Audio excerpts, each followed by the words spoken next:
Thank you for joining me. The question is, why do I follow Jesus? Well, it's a good question. And it took me back to two events that happened in student days, 1976, 77. One of them was an early church service. I hadn't been there long. It's an old age church, and I was asked three questions. The first question was, who was Jesus? And in the debate and discussion that followed, it started off saying, well, okay, maybe he was a good man. But then we decided that no, if he said the things he said, but he wasn't the Son of God, then it was just a big con. So he was not a good man. So then the option was that he was then a bad man. He was a con artist. No, we didn't like that either. I didn't think he was a bad man. Okay, so if he said the things he said and did the things he did, and they were completely, he wasn't who he said he was, then maybe he was completely mad. So those three options, he wasn't good, he wasn't bad, and I didn't think he was mad, left us with one option. He was who he said he was. He is the Son of God. And I had to make that decision. Did I believe that or did I not? And I decided I did. And then came the second question. So, if you've made that decision that he is who he said he is, what are you going to do about it?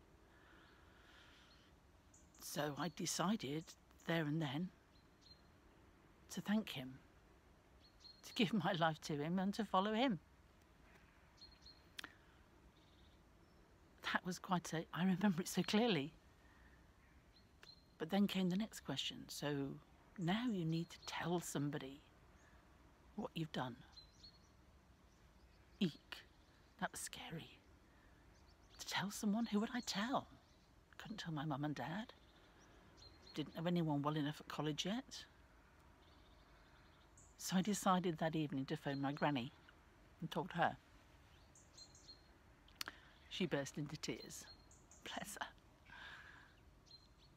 Now Jesus asked us the same questions. In Matthew 16, verse 13. When Jesus came to the region of Caesarea Philippi, he asked his disciples, "Who do people say the Son of Man is?" They replied, some say John the Baptist, others Elijah, and others Jeremiah or one of the prophets. "But what about you?" he asked. "Who do you say I am?" Simon Peter answered, "You are the Christ, the Son of the living God." So I ask you, who do you say he is? And when you've made the decision, what are you going to do about it? So that was one significant, life-changing event that happened to me and the reason why I follow Jesus. But a little while later on, something else happened that was just mind-blowing. I was in a practical. I studied biology. I was in a practical, and one of our practicals was to take the egg of a chicken, a fertilised egg, that had been incubated for a week, can't quite remember. And we had to take the egg and we had to chip away at the shell to make a little window. And when we'd made this little window, about a centimetre square, put it under the binocular microscope and looked down inside it. Okay, but when I looked down inside, wow, I was totally blown away. Inside, over the surface of the yolk, was this mass of red blood vessels. You could see the red blood cells inside charging about this fantastic, detailed, complicated network of blood vessels, and in the middle was this tiny little embryo with a tiny little heart, and it was beating away like mad, so hard, so hard. This little tiny embryo was alive, and it was awesome, and it was so complicated and so beautiful. And I was awestruck, and it hit me like a rock. Was this just an accident? Was this just a combination of atoms and molecules that happened to come together over time and in perfect symmetry and perfect design? No. I don't know how. And I've got a million questions that don't make sense in my scientific head. But I was awestruck. And there I believed fully and wholly in the Creator God, the intelligent design. Oh, it was just an amazing, amazing moment.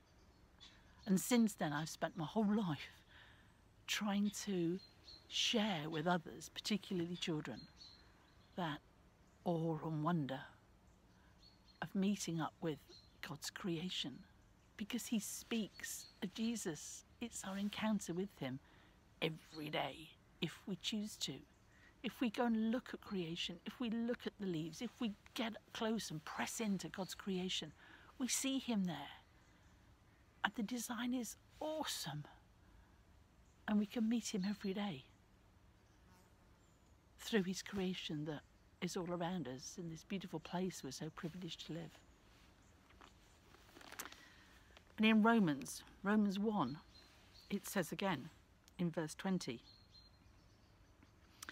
"For since the creation of the world, God's invisible qualities, His eternal power and divine nature, has been clearly seen, being understood from what has been made, so that men are without excuse."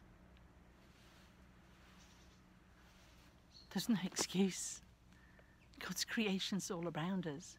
Jesus is there, and we can encounter Him every day in what has been made. So I hope and pray that you will encounter Him. Consider that decision and go and find Him in a leaf, in a tree, in the waves, in the stars. He's there to meet you every day. Amen.